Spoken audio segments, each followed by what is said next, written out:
আজকে বাংলার রাজধানীতে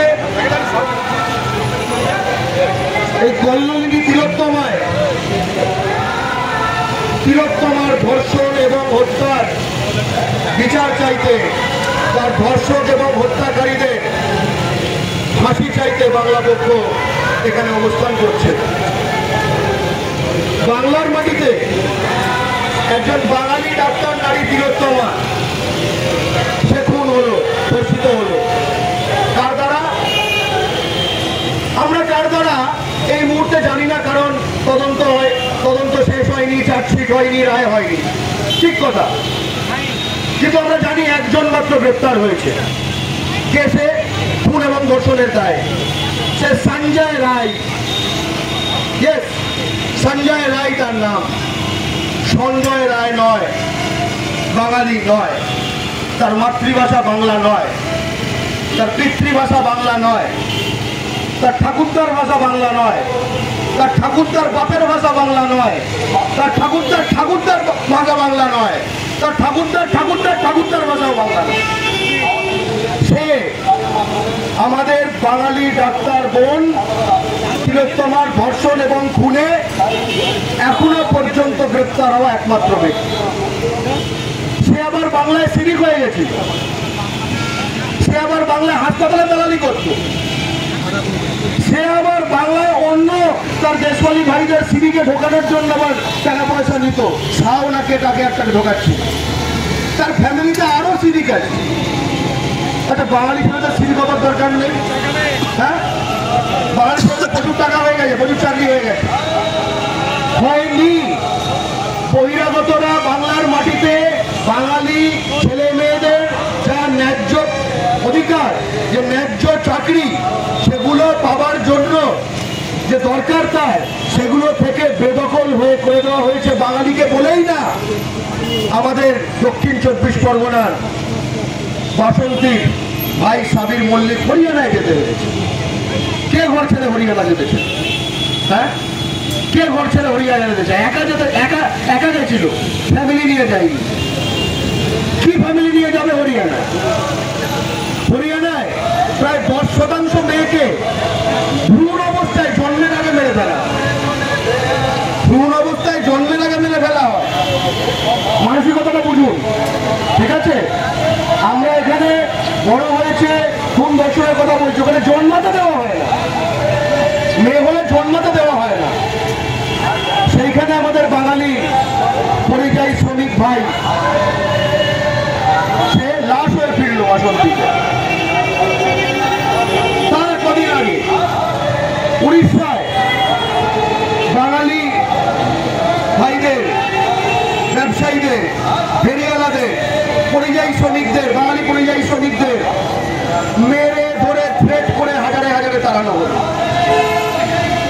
তারও আগে হরিয়ানায় নুতে বাঙালিদের ঘর দর ভেঙে তাড়িয়ে দেওয়া হলো। তারও আগে দিল্লিতে বাঙালিদের ঘর দর ভেঙে দেওয়া হলো। একই সময় উত্তরপ্রদেশে পশ্চিম দিকে বাঙালিদের ঘর দর ভেঙে দেওয়া হলো। তার আগে ব্যাঙ্গালোরে বাঙালি ভাই পলাশ অধিকারী, শুক্লা অধিকারী, তার স্ত্রী এবং তাদের 18 মাসের সন্তান আদি অধিকারী, হিন্দু বাঙালি, তাদেরকে বাংলাদেশি বলে 2 বছর জেলে রেখে দেওয়া হলো। তারও আগে রাজস্থানে মালদার বাঙালি ভাই, তাকে অন ক্যামেরা পুড়িয়ে মারা হলো, অন ক্যামেরা। ওই প্রথম যে কথাটা বললাম, অন ক্যামেরা পুড়িয়ে মারা হলো। তার যে খুনি শম্ভুলাল, তার পক্ষে টাকা উঠেছে এই বড়বাজার থেকে। হ্যাঁ, তার পক্ষে বাঙালিকে যে অন ক্যামেরা খুন করে পুড়িয়ে মেরেছে, তার পক্ষে এই বাংলা থেকে, এই বড়বাজার থেকে টাকা উঠেছে। এবং প্রতিটি বাঙালি বোঝে যারা টাকা দিয়েছে, যারা টাকা তুলেছে, তারা সঞ্জয় রায়ের দেশ। অর্থাৎ বাঙালি বাংলার মাটিতে বহিরাগতের দ্বারা খুন এবং ধর্ষিত হবে, বাঙালি আবার বাংলার বাইরে সেই বহিরাগত সেখানকার যাদের দেশবাড়ির দ্বারা সেখানে আবার খুন হবে। বাঙালির রক্তে স্বাধীন হয়েছে এই ভারত, সেটা কি ভারতের মাটিতে বাঙালির এই অবস্থা হওয়ার জন্য? এবং তিলোত্তমার ঘটনার পরেও তাদের আশ মেটেনি,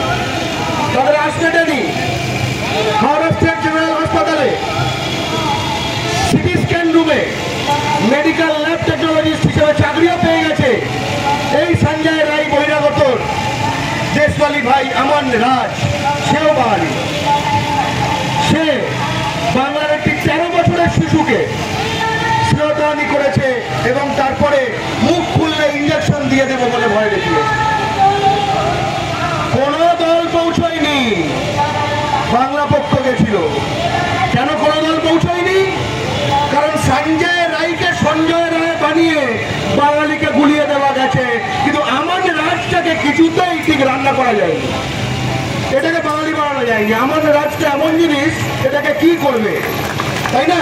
তাই জন্য ঘটেইনি। তারপর অনেকে বলছে ওটা আনকালচার লোক, ঠিক আছে, শিক্ষা দীক্ষা নেই, গরিব, এইসব টাইপের বোঝানোর চেষ্টা করছে এক ধরনের, না ঢাকার যত চেষ্টা করা। আচ্ছা, আইটিসি রয়্যাল বেঙ্গল, এখানে তো প্রচুর বড় লোক ছাড়া ঢুকতেই পারে না। আইটিসি রয়্যাল বেঙ্গল, এখানে প্রচুর বড় লোক ছাড়া ঢুকতে পারে না। এই 3-4 দিন আগে বাঙালি নারীকে, বাঙালি গায়িকাকে রিঙ্কু গুপ্তা আর অরুণ কুমার তারা শ্লীলতাহানি করেছে। এই হলো বাংলার অবস্থা। আবার অন্য রাজ্যে কিরকম অবস্থা? এটা তো বাঙালির অবস্থা হলো অন্য রাজ্যে এবং বাংলায়। অন্য রাজ্যে কি অবস্থা, সেখানে এরকম কেস হলে কি হয়, তাই না?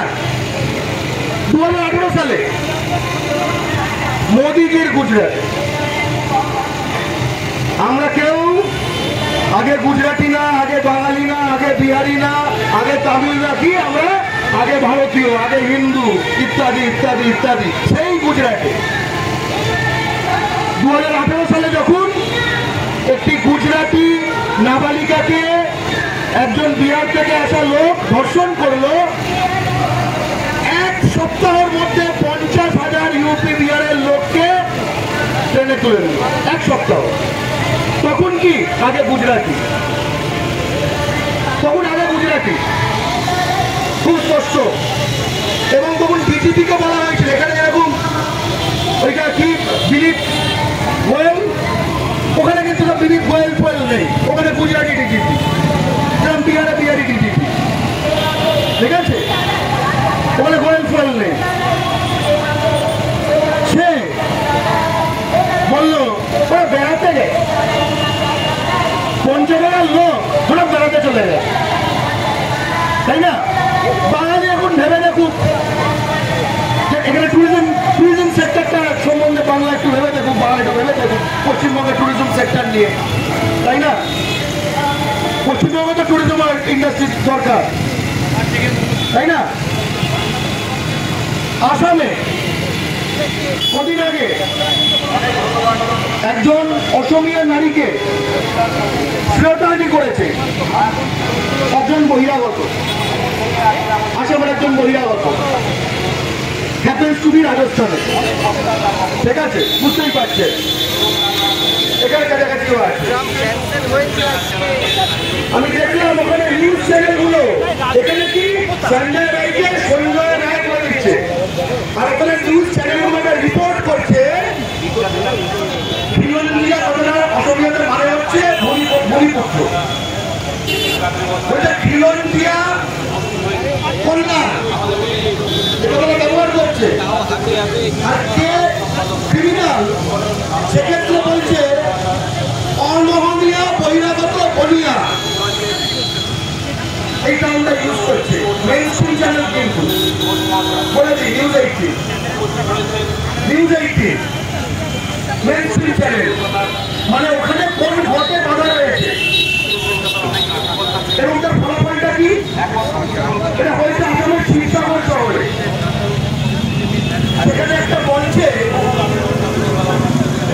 ক্রিমিনাল কমিউনিটি বৃদ্ধ লোকেদের হাঁটু গেড়ে এরকম ক্যামেরাগুলোর সামনে কমিউনিটির হয়ে ওখানকার বহির্ভূতদের কাছে ক্ষমা চাইতে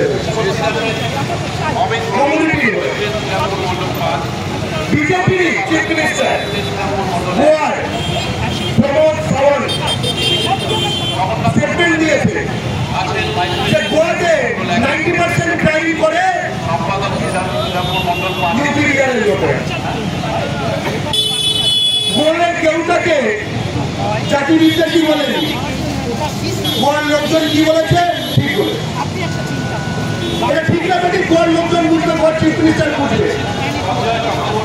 আমরা যেটা বলতে চাই যে আমরা এই লোকেদের খেলানো, বয়স্ক লোকেদের দিয়ে ক্ষমা চালানো এইভাবে বিশ্বাস করি না। আমরা আইন এবং সংবিধানে বিশ্বাস করি। আমরা বাঙালির হত্যাকারীদের ধর্ষকদের ফাঁসি সুস্পষ্ট আইন অনুযায়ী দ্রুত তদন্ত, নিরপেক্ষ তদন্ত, দ্রুত বিচার, সর্বোচ্চ শাস্তি। আমরা কোন রকম জাতির বিরুদ্ধে নই, আমরা আইন এবং সংবিধানের পক্ষে, আমরা কারোর বিপক্ষে। এবং একই সঙ্গে আমরা সেই ব্যবস্থা তৈরি করতে চাই যাতে কিনা এখন তো খুন এবং ধর্ষণ করার কথা ভাবছে, আগামীতে যদি কোন সঞ্জয় রায় বাংলার মাটিতে ঢুকেও পড়ে এবং খুন এবং ধর্ষণ না, খ এবং ধ এই দুটো অক্ষর যদি মাথায় আসে তাতেই ভয় দেখে যেতে যায় নিজে নিজেই। উজ্জয়িনে মধ্যপ্রদেশে রাস্তায় ধর্ষণ করা হলো একটি মেয়েকে, রাস্তায়। উজ্জয়িনের সংস্কৃতিবান দেশওয়ালীরা কি করেছে জানেন? জানেন কি করেছে? এই আপনারা এই মুহূর্তে যা করছে, ভিডিও করছিল, ভিডিও বেরিয়ে যে লোকে দাঁড়িয়ে ভিডিও করছে, রাস্তার পাশে ধর্ষণ করা হচ্ছে। এটা বাংলার মাটি, এটা কাদম্বিনীর মাটি, এটা মাতঙ্গিনীর মাটি, এটা বিনা দাসের মাটি, এটা কিন্তু রোকেয়ার মাটি। অনেক সহ্য করা হয়েছে, অনেক সহ্য করা হয়েছে। আর নয়, বাংলার মাটিতে প্রতিটি ক্ষেত্রে ভূমিপুত্র সংরক্ষণ চাই, জুট ইন্ডাস্ট্রি কাজগুলো বাঙালির চাই, বড় বাজারে প্রতিটি কাজ বাঙালির চাই, ধর্মতলায় প্রতিটি বহিরাগত দখলদার ক্রিমিনাল উচ্ছেদ করে বাঙালি হকার বসানো চাই, হাওড়া স্টেশনে সেটা চাই, হাওড়া স্টেশনে সেটা চাই, খড়গপুরে সেটা চাই, ভূমিপুত্র সংরক্ষণ চাই সেখানকার ইঞ্জিনিয়ারিং ইন্ডাস্ট্রিগুলোতে, বাংলায় লেদার ইন্ডাস্ট্রির ভূমিপুত্র সংরক্ষণ চাই, হলদিয়াতে এবং কলকাতা পোর্টে সর্বকাজে চাই। এবং একই সাথে কোল ইন্ডাস্ট্রি যেটা রয়েছে আসানসোল, বারাবণী, আলিগড়, পাণ্ডবেশ্বর, কুলটি, কোল ইন্ডাস্ট্রি, ভূমিপুত্র সংরক্ষণ সেবার দাবি সাবির মল্লিক রাজ হয়ে ফিরেছে, সত্য কথা। কিন্তু বাংলা পক্ষের প্রশ্ন, কেন বাংলার মাটিতে এত কাজ আছে যেগুলো বহিরাগতরা দখল করছে, এই কাজ থেকে বাঙালিরা পাবে না? কেন সাবির মল্লিককে বাইরে যেতে হবে আর লাশও ফিরে আসতে হবে? এটাই গুরুত্বপূর্ণ প্রশ্ন। আমরা কি করতে